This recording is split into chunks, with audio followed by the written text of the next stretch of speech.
إن الحمد لله نحمده ونستعينه ونستغفره ونعوذ بالله من شرور أنفسنا ومن سيئات أعمالنا من يهده الله فلا مضل له ومن يضلل فلا هادي له وأشهد أن لا إله إلا الله وحده لا شريك له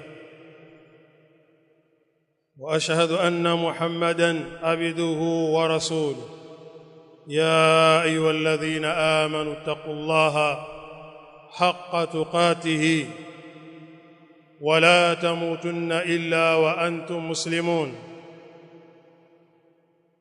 يا أيها الناس اتقوا ربكم الذي خلقكم من نفس واحدة وخلق منها زوجها وبث منهما رجالا كثيرا ونساء واتقوا الله الذي تساءلون به والأرحام إن الله كان عليكم رقيبا يا أيها الذين آمنوا اتقوا الله وقولوا قولا سديدا يصلح لكم أعمالكم ويغفر لكم ذنوبكم ومن يطع الله ورسوله فقد فاز فوزا عظيما أما بعد فإن أصدق الحديث كتاب الله وخير الهدي هدي محمد صلى الله عليه وآله وسلم وشر الأمور محدثاتها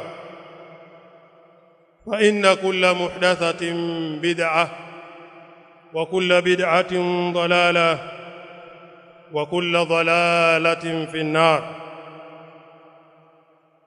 معاشر الحاضرين عباد الله، أوصيكم ونفسي بتقوى الله عز وجل فقد فاز المتقون. Ndugu waislamu, awali ya yote baada ya kumhimidi Allah mtukufu na kumsifu yeye sambamba kabisa na kumtakia salamu nyingi kipenzi chetu mtume wetu Muhammadin sallallahu alayhi wa alihi wasallam. Ama maudhui yetu ya leo, kutokana na minasaba tunayokwenda nayo leo, tungependa tuzungumze kuhusiana na albid'atu wa atharuha as-sayyi'ah fil umma. Bid'a na athari zake mbaya katika umma wa Kiislamu. Kwa masikitiko makubwa, wale ambao wanajinasibisha na sunna hawafahamu wengi katika wao nini maana ya neno bid'a. Kadhalika na wale ambao wamevaa vazi la kudai kwamba wao wanampenda Mtume Muhammad alayhi salatu wassalam, pia hawajui nini maana ya bid'a. Kwa darasa ya leo na khutba ya leo mtajionea mengi ambayo yanayozungumzwa na wanawachuoni wetu kueleza nini maana ya neno bid'a. Ndugu zangu waislamu, al-Imam ash-Shatibi Abu Ishaq Ibrahim ibn Musa ibn Muhammad ash-Shatibi mwenye kitabu chake kinachoitwa Al-I'tisam. Kitabu hicho kimeeleza kwa ufundi sana, hakijawahi kutokea kitabu kama hicho, na pia nadhani hakuna mtu aliyetunga kitabu kama hicho, kwa uhodari wake na maelezo yake ya kina alivyoeleza kuhusiana na masala ya bid'a. yeye katika maelezo akaeleza kwa kusema bid'ah tariqatun fi ad-din mukhtara'atun tudai shar'iyyah yuqsad bis-suluki 'alayha ma yuqsad bit-tariqati ash-shar'iyyah. Anaeleza kwa kusema bid'a maana yake tariqatu fi din, ni njia katika dini. Njia yenyewe iko katika dini, mukhtara'atun, yenye kuzuliwa. Ni njia ambayo ipo katika dini, kwa maana asili yake kuna bid'a ambazo zipo katika dini, yani na zipo ambazo haziko katika dini, kwa maana ni kitu kilichozuliwa mahdha, moja kwa moja kwa utakasifu wake. Mfano bid'a ya kusema maimamu 12 wale wa Shia wao ni maasumun, wamelindwa na wamekingwa na makosa. Tasema hii ni bid'a mahdha ya moja kwa moja. Au wale ambao wanaosema kwamba Allah subhanahu wa ta'ala hana mikono, Allah subhanahu wa ta'ala hana uso, tasema hii ni bid'atu mahdha ya moja kwa moja, kwa sababu ni jambo ambalo liliozuliwa, halina asili yoyote katika salafu salih. Lakini kuna bid'a ambazo asili yake ni jambo lipo katika dini, kama vile dua, kuomba dua ni jambo la dini, ni jambo lina maelekezo kutoka kwa Allah subhanahu wa ta'ala na mtume wake Muhammad alayhi salatu wassalam. Lakini dua ile ukaiwekea utaratibu kila baada ya swala, tusema hii ni bid'a, asili yake iko katika dini, lakini hiyo ni bid'a idhafiyya, ni bid'a iliyoegemezwa na dini ya Kiislamu. Hiyo pia nao ni bid'a. Kwa hiyo bid'a zitagawanyika katika mafungu mawili. Fungu la kwanza ni bid'a ya mahdha, moja kwa moja ya utakasifu, haina shaka kwa ubid'a wake, kwa sababu hakuna kauli yoyote iliyowahi kutangulia kuhusiana na jambo hilo. Lakini masala bid'at idhafiyya ni jambo lina asili katika dini, lakini ule utaratibu uliouweka, tutasema huu utaratibu huu sio ule ambao amefundisha mtume wetu Muhammad alayhi salatu wassalam. Na zote hizo ni bid'a, lakini bid'a zina maratib, zina daraja zake. Ndugu zangu Waislamu, lakini al-Imam Shatibi akasema tudahi ash-shar'iyya, inafanana na sheria ya Kiislamu, yuqsad bis-suluki alaiha, kuna kusudiwa kupita juu yake, ma yuqsad bit-tariqati ash-shar'iyya, kwa yale ambayo yanakusudiwa katika njia ya kisheria. Ndugu zangu Waislamu, kwa taarifu hiyo niliyoitaja, ikiwa njia ni yenye kuzuliwa katika dunia, haiwezi ikaitwa ni bid'a. Jambo lolote lililozuliwa katika dunia lam yusamma bid'atan, jambo hilo aliwezi likaitwa bid'a. Kama vile kutengeneza vitu, kutengeneza miundombinu ya miji, huwezi kusema jambo hilo ni bid'a kwa sababu sio katika dini. Ndugu zangu Waislamu, ikiwa ndiyo hivyo, basi sheria ya Kiislamu imepiga vita na kukemea vikali watu kuzusha katika dini ya Allah subhanahu wa ta'ala.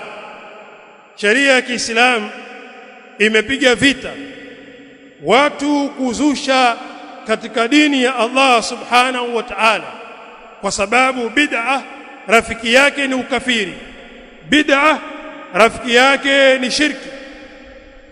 Kwa maana hiyo Muislamu haifai mtu kuzusha kitu chochote katika dini ya Allah subhanahu wa ta'ala.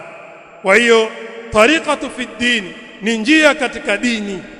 Tukisema bid'a maana yake ni njia katika dini iliyozuliwa. Tena njia hiyo inafanana na njia ya kisheria, tusema hiyo sasa ni bid'a.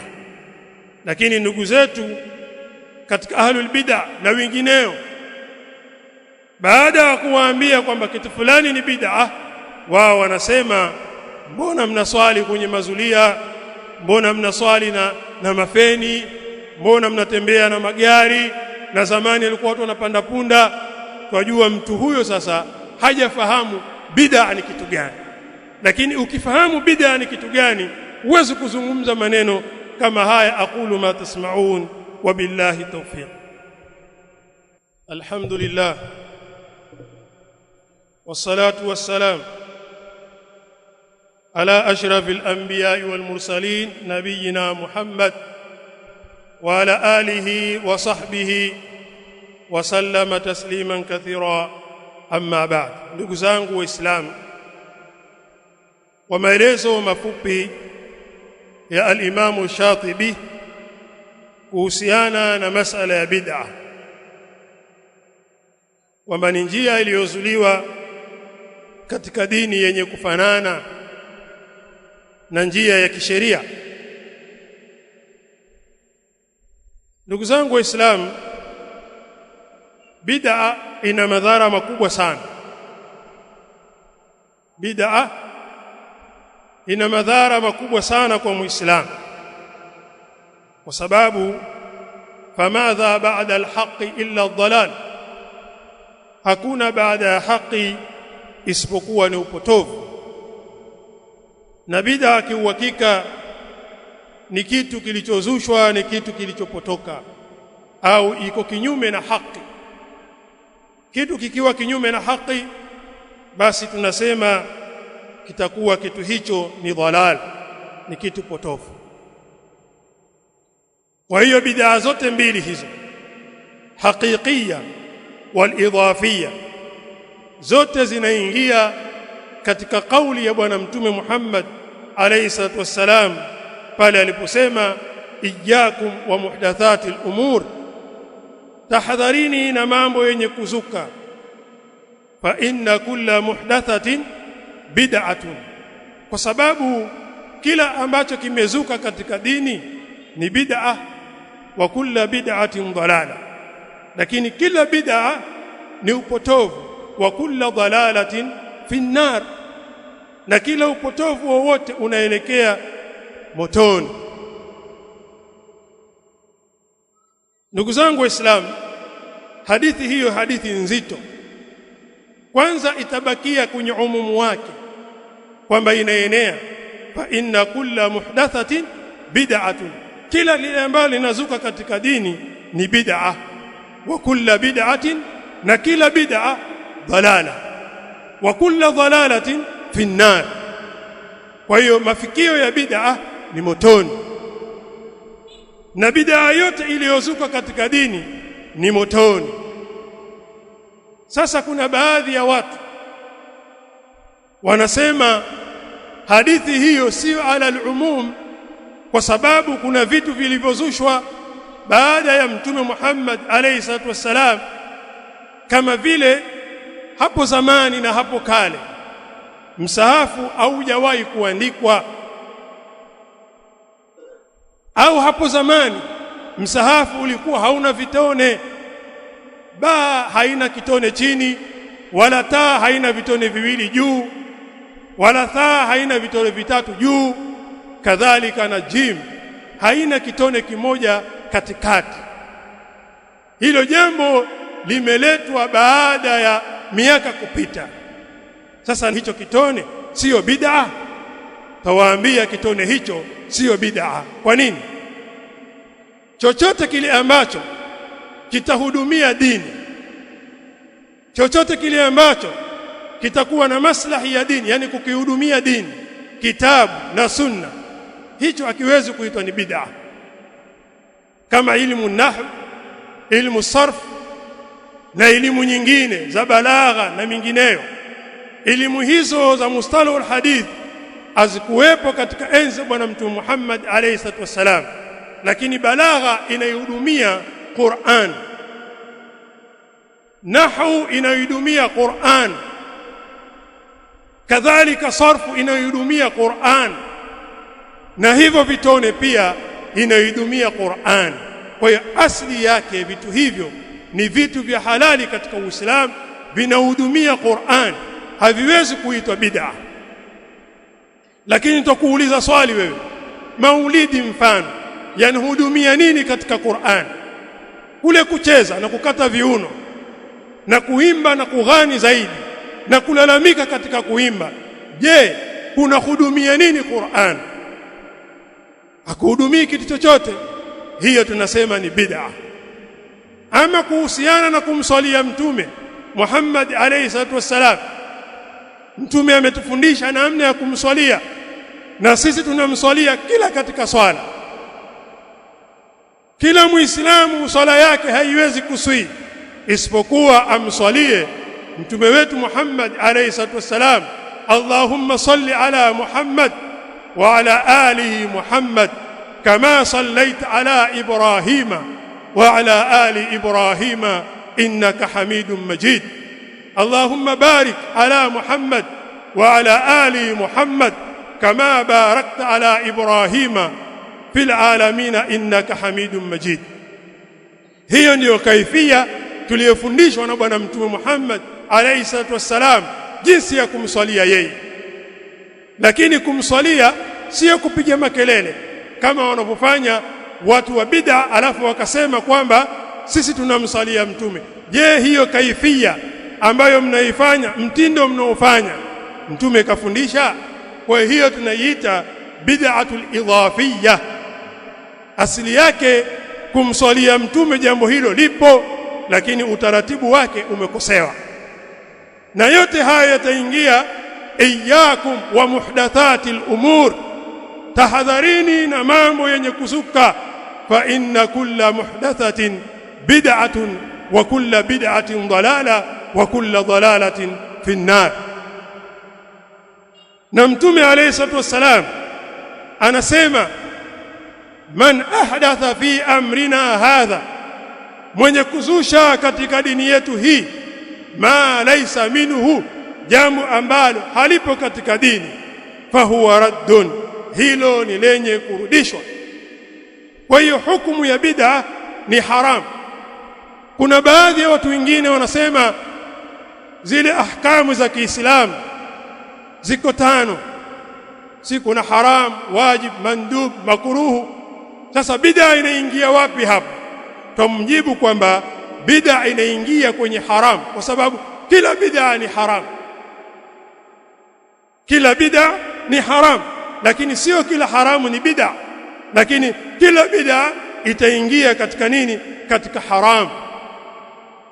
Kwa hiyo ukiulizwa aqsamul khamsa, mambo 5, wajib, makruhu, mandub, si mustahab, itaingia bid'a katika jambo la haram, kwa sababu Mtume Muhammad alayhi salatu wassalam ameharamisha bid'a. Akasema bid'a inawapeleka watu motoni, katika moto wa Allah subhanahu wa ta'ala. Kwa yule mwenye kufanya bid'a ataingia humo. Kwa hiyo msibabaishwe na watu wa bid'a wakasema mbona kuna fatha, kuna shadda, kuna nukta. Mpaka mmoja akasema iyyaka na'budu wa iyyaka nasta'in, eti kwa sababu alikuwa hakuna nukta. Huyo Mwarabu huyo katoka wapi?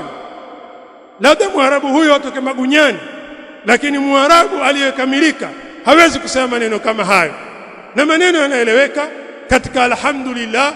Waarabu walikuwa wakisema hivyo hivyo. Huwezi kumsikia Mwarabu akasema al-kha kwa sababu hakuna nukta. Ndugu zangu Waislamu, hizi lugha, mustalahul hadith, usulul fiqh na nahwu, balagha na vinginevyo, hivyo vinahudumia Qur'ani ya Allah subhanahu wa ta'ala, na inaidumia sunna ya bwana mtume Muhammad alayhi salatu wassalam. Kwa hiyo haiwezi kaitwa kwamba hiyo ni bid'a. Ndugu zangu Waislamu, madhara ya bid'a, katika madhara yake bid'a ni watu kutoka katika kumfuata mtume Muhammad alayhi salatu wassalam, na pia kuikataa kufanya tahqiq shahadatu anna Muhammadan rasulullah.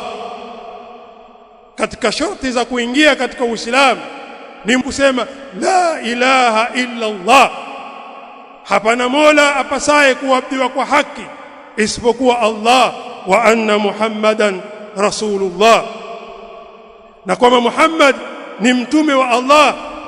Sasa watu wengi ambao wanaozusha bid'a, wanaozusha katika dini, hawajakiri kwamba Muhammad ni mtume wa Allah subhanahu wa ta'ala, kwa sababu yeye amepelekwa kama ni mwalimu. Vipi utamuacha mwalimu alafu utazua mambo yako na ukasema njia hii pia nayo itafaa? Haitofaa maadamu mwalimu hakukufundisha hivyo. Hatuwezi kufika kwa Allah subhanahu wa ta'ala kwa salama ikiwa atukumfuata mtume wetu Muhammad alayhi salatu wassalam. Allah subhanahu wa ta'ala anasema kwenye kitabu chake, qul in kuntum tuhibbuna Allah, sema ikiwa nyinyi mnampenda Allah, fattabi'uni, nifuateni mimi, yuhibbukumullah wa yaghfir lakum dhunubakum wallahu ghafurur rahim. Allah atawapenda na atawasamehe nyinyi dhambi zenu, na Allah ni ghafurur rahim. Allah subhanahu wa ta'ala yeye ni ghafur arrahim, mwenye kusamehe mno tena ni mpole.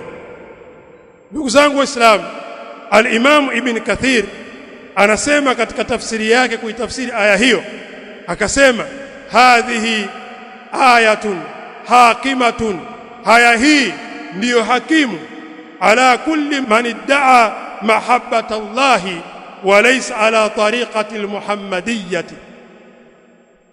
Haya hii ni hakimu kwa kila yule ambaye anadai mapenzi ya Allah na hali ya kuwa yeye hayuko katika njia ya mtume Muhammad alayhi salatu wassalam. Ikiwa wewe unampenda Allah, mfuate mtume sallallahu alayhi wa sallam,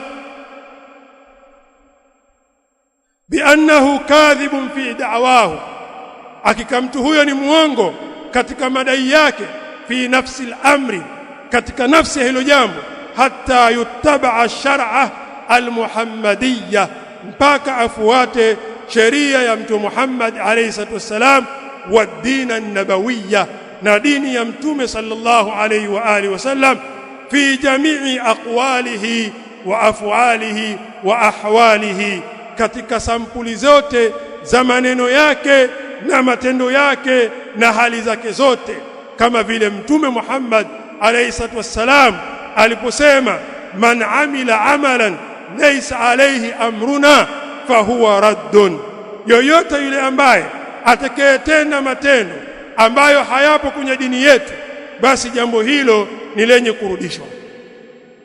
Ndugu zangu Waislamu, bid'a ni kutoka katika sheria ya mtume Muhammad alayhi salatu wassalam. In kana hubbuka la sahih la ata'tahu innal muhibba liman yuhibbu muti, ikiwa mapenzi yako ni ya kweli ungemtii, kwa sababu yule mpenzi kwa yule ambaye anampenda siku zote anamsikiliza. Ndugu zangu Waislamu, kadhalika miongoni mwa ubaya wa bid'a ni kuusema vibaya Uislamu, kwa sababu mwenye kuzusha katika dini ya Allah, mtu huyo itakuwa anaitakidi kwamba dini haijaikamilika. Dini ya Allah subhanahu wa ta'ala anaitakidi mtu huyo kwamba haijakamilika, na Allah subhanahu wa ta'ala ameikamilisha dini yake kupitia maneno yake matakatifu, al-yawma akmaltu lakum dinakum wa atmamtu alaykum ni'mati wa raditu lakum al-islam dina.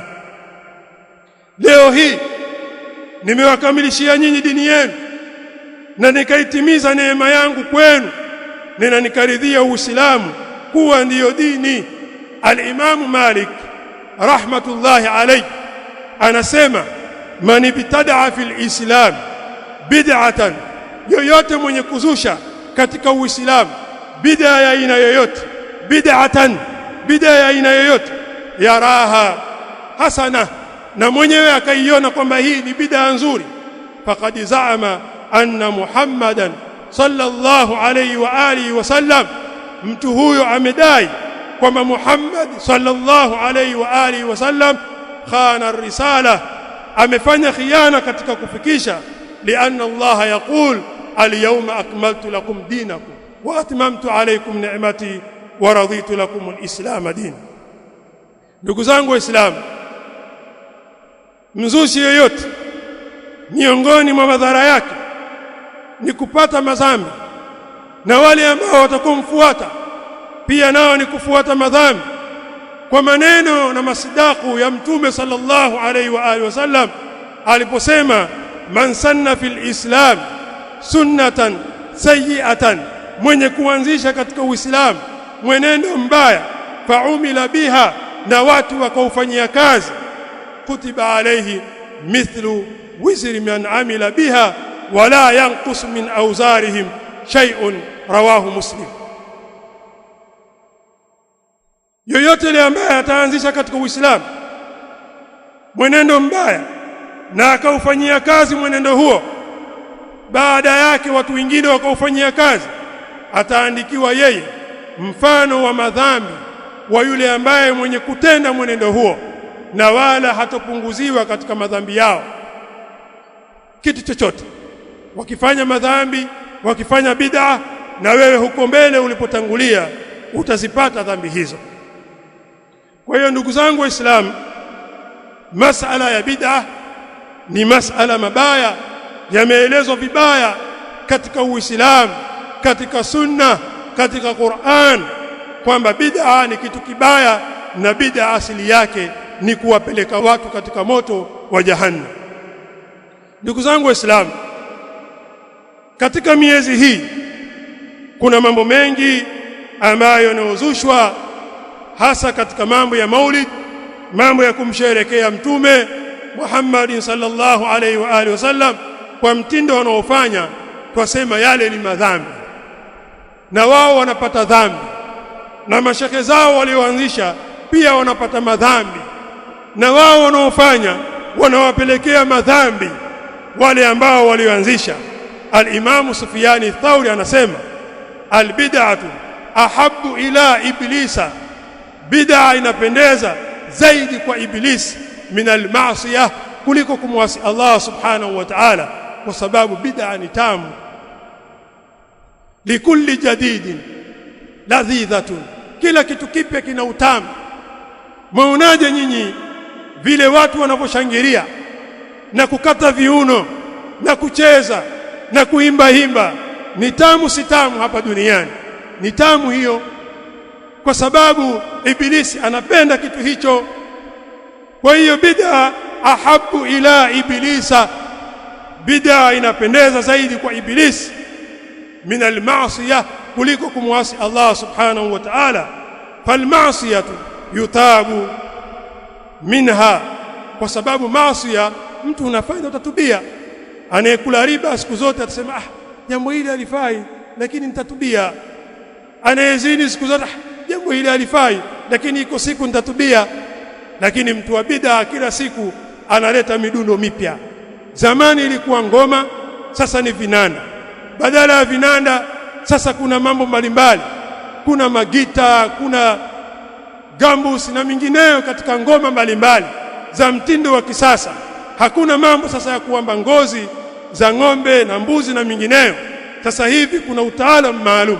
Kwa kila siku tunavyokwenda bid'a inazidi kushamiri.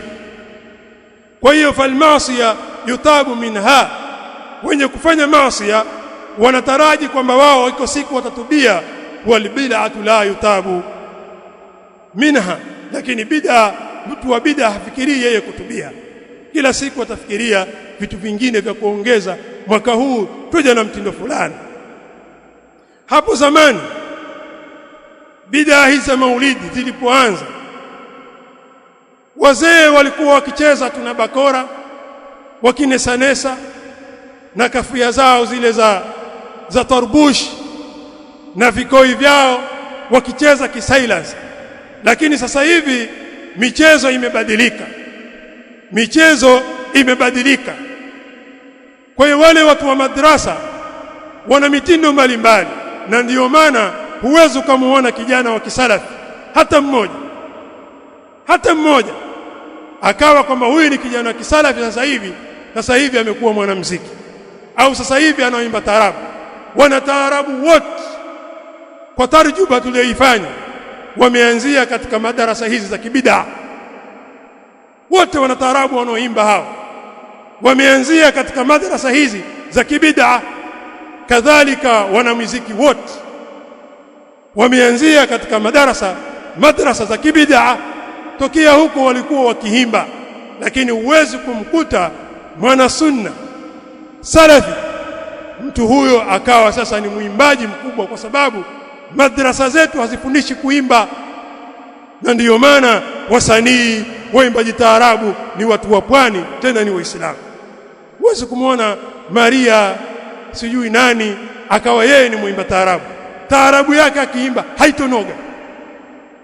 Lakini hawa waimbaji wakubwa wakina Kulthum, wakina nani hao wote wamepitia katika madrasa za kibid'a hizi. Kwa bid'a ni mbaya sana ndugu zangu Waislamu. Tunatakikana tuikemee, tuipige vita. Mambo ya maulidi, mambo ya kasida, mambo ya kuimba, mambo ya kucheza, mambo ya kukata viuno, kujipaka masinzi, yote haya yametoka katika madrasa za watu wa bid'a, na huko walipo wanapata dhambi mpaka siku ya kiyama, au watu wao waache kupiga dufu. Ndugu zangu Waislamu, kwa kuwa mada hii ni ndefu na ni endelevu, na leo ndo tumeanza, na moto wake utakuwa ndio huu, si wa kawaida, kuichambua bid'a na maelezo yake mpaka uelewe kwa yakini bid'a ni kitu gani, kisha upate kuwalingania jamaa zako. Rabbana atina fid dunya hasana wa fil akhirati hasana wa qina adhaban nar wa aqimus